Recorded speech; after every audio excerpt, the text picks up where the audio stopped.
Hey YouTube, this is Trynet here. Just got back from the World Champion qualifiers for North America. Ended in the top 16, so I got that nice pretty playmat you see right now. I'm going to show you my deck list for the Tech Genius deck that I played to the top 16 of the Nationals. For the monsters, we have 3 Rush Rhino, 3 Striker, 3 Warwolf. Whoa. Then we go down to 3 King Tiger, 3 Reborn Tengu, and 2 Beast King Barbaros. Down the spells, we have 3 Potted Duality, 1 Mind Control, 1 Book of Moon, 1 Dark Hole, and 1 Monster Reborn. For traps, 3 Horn of the Phantom Beast, 3 TG1 EM1, 2 Solemn Warning, 2 Skill Drain, 2 7 Tools of the Bandit, 1 Torrential, 1 Mirror Force, 1 Solemn Judgment, 1 Royal Oppression. Now, let me just zoom out on all this so that you can get everything. There's the whole deck right there. The main thing that I think people are going to see as odd is the lack of main decked MST. I opted to instead play 2 7 Tools of the Bandit because I feel that the 7 Tools is a more, I hate to say versatile card because MST is the more versatile card, but 7 Tools allows me to do things that MST doesn't. Like if they have 2 back row, I don't want to blind MST something. Throughout the entire event, I was seeing people just blind MST random back row when I had like 3 set, and I feel that's such an awful play that people are forced to do that because they have no other way to play around the backfields. 7 Tools allows me to go like strike, Rush Rhino, attack, Brionic, let's just say. I flip Horn of the Phantom Beast, they Solemn Judgment. MST wouldn't do anything here, whereas 7 Tools makes them pay half their life points, and it negates their Solemn, and it lets my attack go through. I feel like 7 Tools of the Bandit is a much stronger card because this deck is really sort of like a beatdown deck at times, where it really does just try to rush your opponent's life points down to 0 as fast as possible before they can do anything. And 7 Tools of the Bandit really helps that with all the life point payments that they're taking. Horn of the Phantom Beast. This is a very standard card. I just want to take a second to discuss it. I honestly feel it's like the best card in the deck. When you have King Tiger Wanghu plus a Horn of the Phantom Beast down, you feel completely safe. Versus plants, what do? They summon Tengu, try to ram into the King Tiger. You flip Horn of the Phantom Beast and damage step. Their Tengu dies, they search another one. They might set one and pass. That set one probably doesn't do anything because I think their only out to that is like Mirror Force, I think. So you draw. Attack with King Tiger if you want to, summon a Rush Rhino, then attack with King Tiger, draw another card, so now you've drawn 2 cards off the Horn of the Phantom Beast, you run them out of 2 Tengus, if you summon another monster, you ruin all their Tengus for the rest of the game, and the plant player is honestly screwed after that, because you've drawn so many cards and shut down their engine. TG1 EM1, the card is crazy. Like, it's not so good against plants, which I thought it would be, but it's really good against more other decks, really. Like, against fairies, you steal the Christia. Against scraps, you can take Scrap Dragon. In the mirror match, you can take a monster that they played Horn of the Phantom Beast on. What are the decks? Versus Samurais, you can beta negate and take Shein, which is completely devastating. That's about all for that. Then I played 2 Skill Drains, which I think was standard, but I'm not sure. I'm not sure what everyone else is playing in the top. I just know that maybe they were playing 3 Skill Drains, maybe they were playing 0 Skill Drains. I don't know. The 1 Royal Oppression was obvious. The 3 Tengus are in there because they're Beast Warriors, and even though I don't play Pot of Avarice, the fact that I can summon Tengu and attack while being completely safe unless they have the warning is just a really strong option to have. Going turn 1 Tengu, set Phantom Horn is almost as strong as turn 1 Wanghu, set Phantom Horn. Because the plant player still tries to run you out of your Tengus sometimes, and then you just horn and win the game. Beast King Barbaros, I don't know how standard this was, and I'm not sure how much I actually liked it. There were times where Beast King just led to complete blowouts, and there were times that Beast King was just another monster. I feel he's worth running only because there's nothing else really worth running. I think that's all for that. Now let's go on to the extra deck. Sorry about that. I'll zoom in a bit.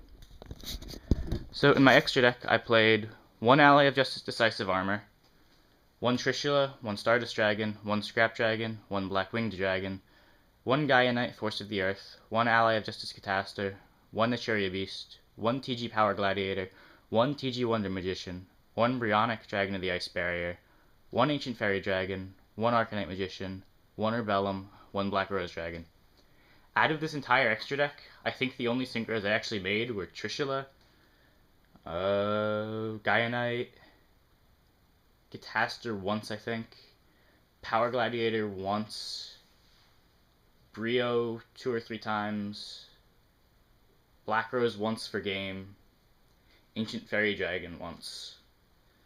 So really, the extra deck's not that important. I think I only synchroed 7 or 8 times the entire event.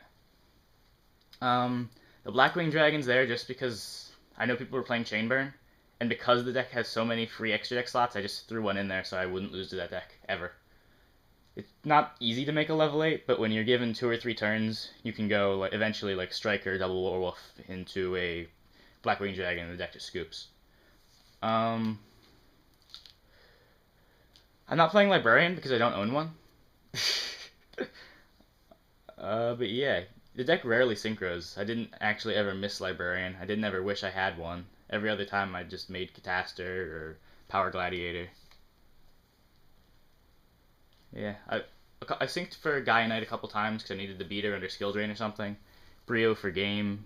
I made Stardust Dragon with Starlight Road a few times, but that's not really important as to what I synchroed for. It's obviously important to have, but yeah. So let's zoom in on the side deck.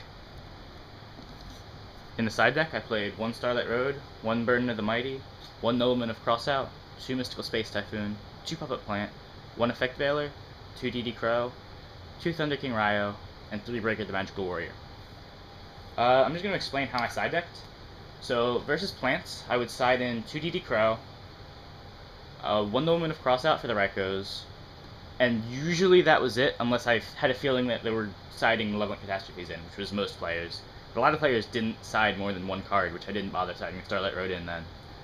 I would take out, generally, 2 TG1 EM1s, and the, I think it was a Pot of Duality, no, the Mirror Force, sorry. So 2G, and then when I sided in the Starlight Road, I took out a Pot of Duality. Versus Samurais, I would throw in the 2 MSTs, I would put in the 2 Thunder Kings, I'd put in the 2 Puppet Plants, and I would be taking out the 3 Tengus, 1 or 2 Dualities. I think I dropped the Mind Control. I think that's it, right? Versus, what other decks are there? Damn. In the mirror match, I would side in 3 Breakers, 2 Thunder Kings, 2 MSTs, 2 Crows if they were playing Pot of Avarice. I don't even know what I'd take. I played the mirror match once, and that was in top 16 where I lost. It's kind of sad about that, because I felt like the winner of that match was going to win the whole tournament, because we were the only TG decks after Mike Powers lost his match also in the top 16.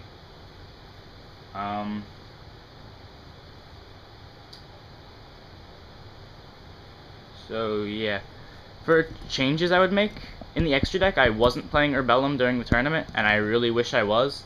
I almost lost the game, because my hand was, I believe it was Rush Rhino, Striker, DD Crow. No, it was just Rush Rhino and DD Crow. They attack over Warwolf. I search Striker.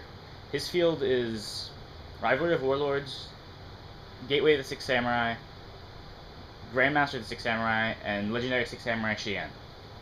I draw, so I search for Striker in end phase, so my hand becomes DD Crow, Striker, and Warwolf. With just this hand, I can't win the game because of Rivalry, whereas if I had Urbellum, I could just special Striker, pitch Puppet Plant to take his Shien, and synchro for Urbellum, attack over Grandmaster, and be in a good position. In this position, I had a top deck MST, and I actually happened to top deck the MST. I think there were 2 outs in my deck at the time, the second Puppet Plant and the MST, as I already used one of the MSTs. Yeah. So the Urbellum I would definitely play. I think I cut something I never made, so it's not really relevant what I cut. I should be playing a Barkion, but I didn't actually find one. I didn't want to bother picking one up because I didn't think I'd ever make it, and honestly, I never would have made it. From the main deck, things I would switch out would be, I would cut the Mind Control for either a Pot of Avarice or a Call of the Haunted, I think. I'm not exactly sure, I haven't really thought much about this deck since, because I've been tired. I just got home at like 1 a.m. last night, and it's almost 6:30 now, or 6 o'clock right now, sorry.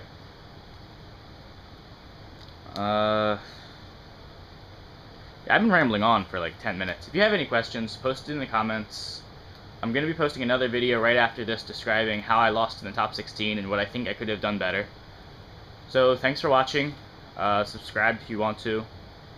I'm not sure if I'm going to continue posting videos regularly, but I felt I had to post this. And goodbye, YouTube. See you next video.